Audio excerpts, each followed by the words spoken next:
these are spell cards for the future. The idea of this little vid, among with the other videos that will follow this of the same concept, is to show cards that I see value in, that I see the the potential use in decks like mainstream, for example, in the future. So I'm sharing with you my vision, as it were, my insights, what goes on in my mind. So these are cards that I constantly have circulating in the back of my head whenever I'm working on decks and stuff. And sometimes I'll be trying to fit these cards in mentally, and then they don't seem to work out too well, or sometimes I do actually throw them into a deck and play test, and they don't really, not that they're bad, it's just they don't take the deck to the next level at the time. So it's like, all right, well, these cards, this is not the right time for the cards. These cards will get their time to shine in the future. So that's why these are spell cards for the future. Poison Road Man. Activate one of these effects. Gain 1200 life points or deal your opponent 800 damage, right, of effect damage, which is pretty good because you can end your opponent out with the 800 if they have 800 or less. Not that different from Gaga Cowboy's effect. Gain 1200 is very useful if you need to have a specific amount of life points to activate a certain card effect. You could also avoid getting getting OTK'd. You can use this to win a duel in a tournament where you're running out of time for a duel, and you want to have more life points than your opponent. So before the duel, the time runs out, you play this, and boom, now you have more life points than your opponent. Time runs out and you have more than your opponent, so you win by default because you have more life than your opponent. So it's very useful. It's a quick play, so you can play it during either player's turn. You can play it from your hand during your turn. So it's chainable, obviously. It's a spell, so you don't have to worry about stuff like Roll Decree, Trap Stun, Wiretap, Jinzo, Notorious Beast, things of that nature. You don't have to worry about that type of stuff because it's a spell card. But the fact that it's quick play, it doubles as a trap card because you can set it so it's a bluff, a little threatening, like, oh man, did he just set a Mirror Force? You don't know. And then when he least expected, boom, Poison Road Man, right? Mystic Walk. Let's attribute a monster, and as far as I know, it's supposed to be a monster you control, even though it doesn't say it, but it should state that it's a monster you control, and gain life points equal to its attack and defense. Now, here's the thing: if attributing a monster has to be in your control, then this is a pretty strong card because you can just tribute your opponent's monster and gain life equal to that monster's attack. It's just amazing, right? It's tribute. It's not destroy and whatnot, so it's just tribute. And the possibility, because it's tribute, that this effect might not even target, like it might not be designated as a targeting effect. But either way, but I must go with the idea that you can only use on your own monster. So tribute your own monster, like a Heretic, for example, and be able to trigger its effect. Use this on any other monsters that get their effects triggered when the monster's tributed or whatnot. You can use this on a Pendulum monster. Gain life points equal to that Pendulum monster's attack or defense. Then Pendulum summon the monster from the extra deck onto the field after the fact. Since this card tributes the monster but doesn't need to send it to the graveyard in order for this effect to resolve, so you can use this on a Pendulum monster. The Pendulum monster still can be tributed, it just can't be sent to the grave. And again, this is not that different from Poison Road Man in the fact that in a tournament, if you're running out of time in a duel, you can wait close to the end of the duel when they're counting down, like 5, 4, 3, that type of stuff, and then play this, tribute one of your monsters, gain life equal to that monster's attack or defense, whichever one's higher, obviously. So that way you can have more life points than your opponent and win just because you have more life points. It's a quick play, so you can play it from your hand, especially if your monster is going to be destroyed by a card effect, or you attack, your opponent plays Magic Cylinder, and it would beat you unless you play this, and then it won't beat you, obviously. Autonomous Action Unit, really good card. Interesting enough that a lot of pro players or the mainstream players don't play this card. It's a really good card.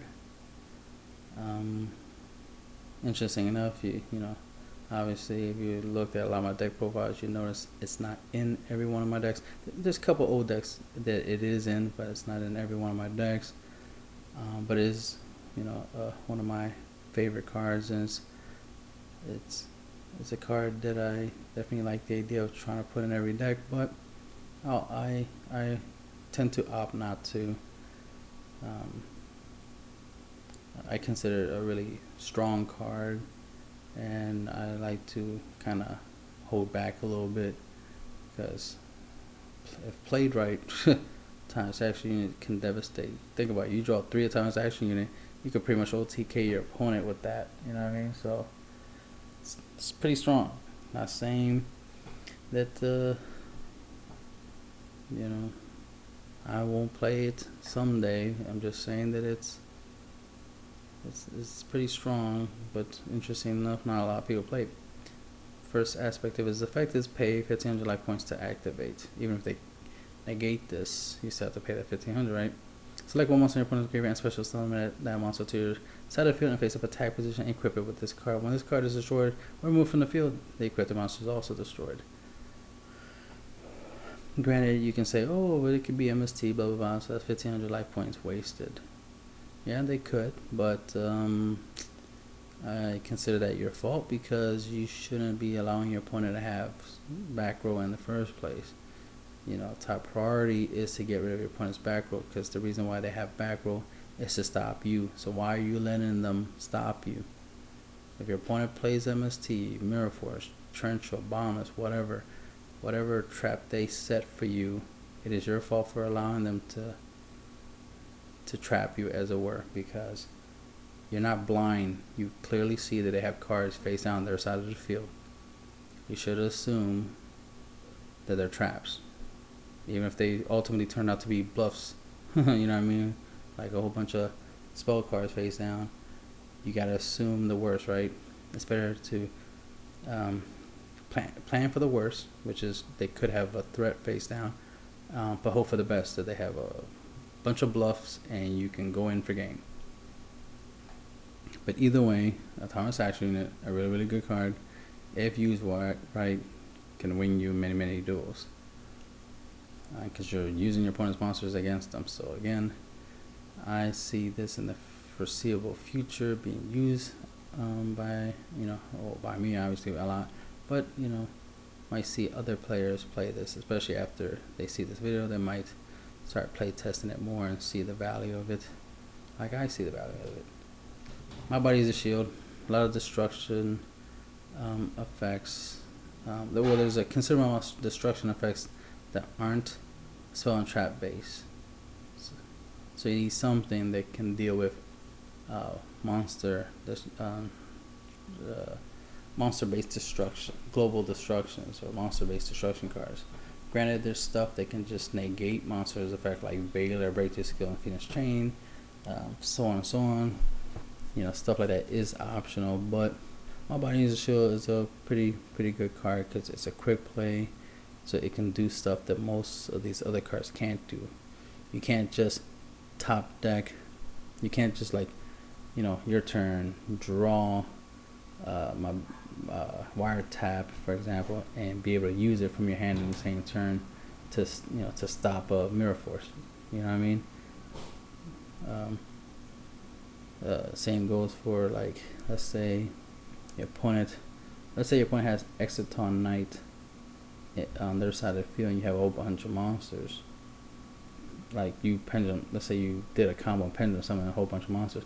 Now you have more cards to your opponent. So if you enter a battle, he's going to activate his Exciton's effect and wipe out your monsters, and then was pointless, right? But if you have My Body as a Shield, once he activates Exciton's effect, you can use My Body as a Shield, sacrifice a little bit of life, which is 1500. That's nothing. That's nothing.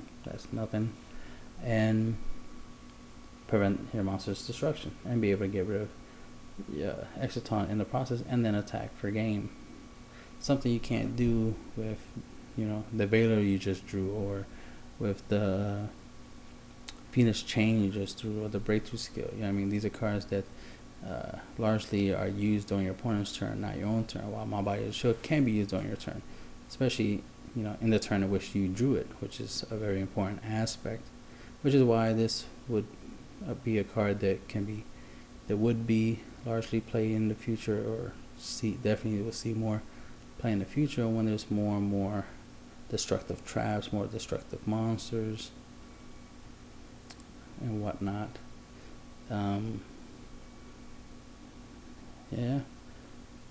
This card would be even good against cards like Quasar. Won't be perfect against Quasar, but it'll be good enough. At least you get rid of Quasar. Then you have to deal with Shooting Star Dragon after that. But you can use this against us. Cyber Dragon Infinity, because once you summon a monster and activate the monster's effect.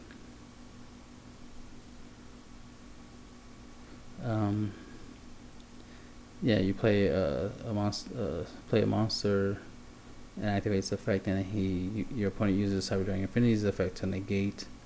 You can use My Body as a Shield, since it has to be monster or monsters on the field that would be destroyed by a spell, trap, or monster effect.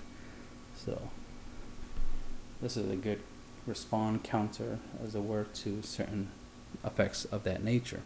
So you see, it does have its many uses.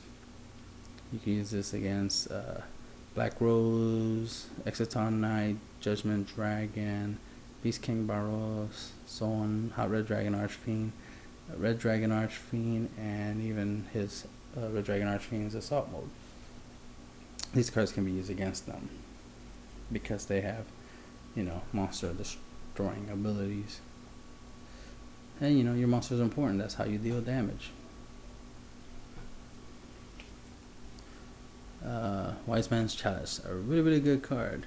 Ironically, in many ways, it's better than Autonomous, because they can't MST this to prevent it, to prevent you from having a monster inside field.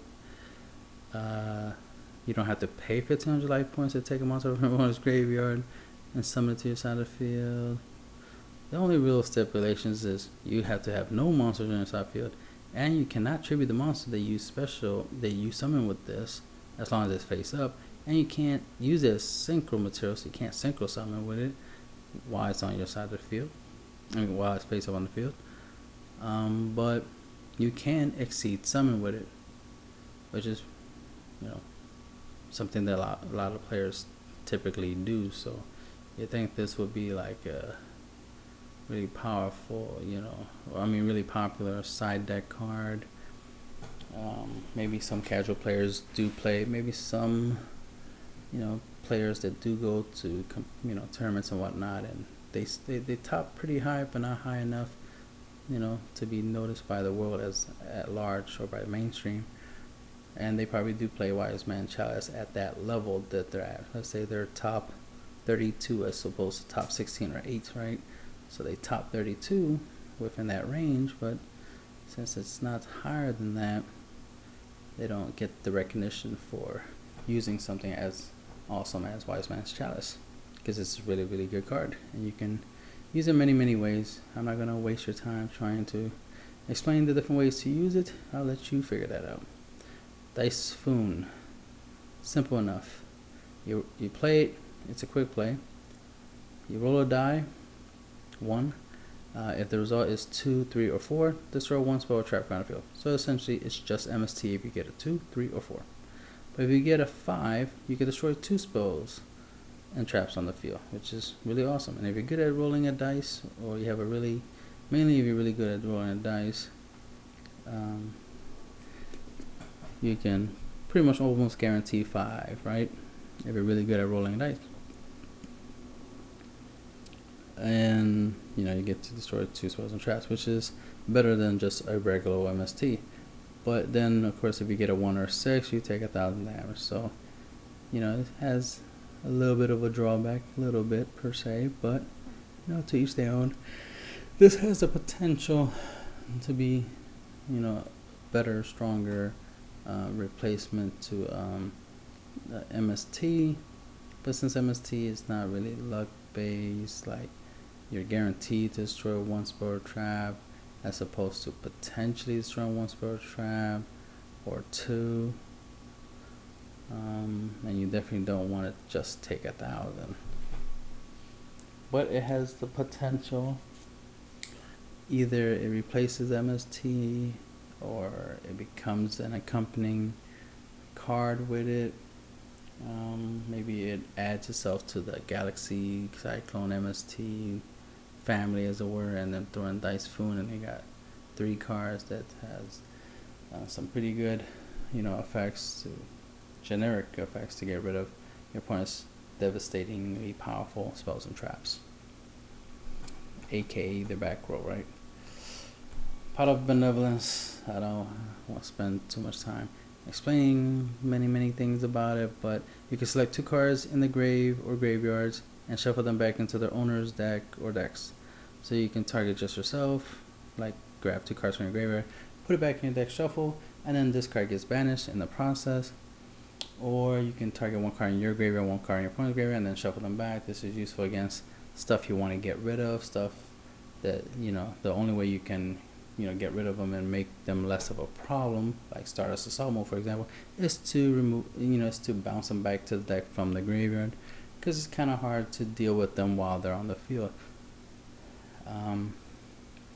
Also, this helps to recycle any card that you only have 1 copy of, like 1 Bombless, you know, 1 Regeki, 1 Dark Hole, stuff like that. You know, you can recycle your spells and traps you only have 1 copy of and use them over and over again. Because there's a considerable amount of cards that can do spells, I mean monsters. So this is a really good card that can do spells and traps, which, you know, something I really like. And the possibility that, you know, one day you might, you know, be able to get a nice little loop going where you play Pot of Benevolence, so you can recycle, you know, 1 Day of Peace, for example, and do like a nice little infinite 1 Day of Peace loop where you know, you draw, your opponent draws his whole entire deck, and you end your turn and then they deck out. You know what I mean? Something I definitely am interested in doing when there's, you know, when I figure out the card combinations that I need to build a deck that can use Pot of Benevolence and 1 Day of Peace to its fullest. And these are the spell cards for the future. That's the end of the video.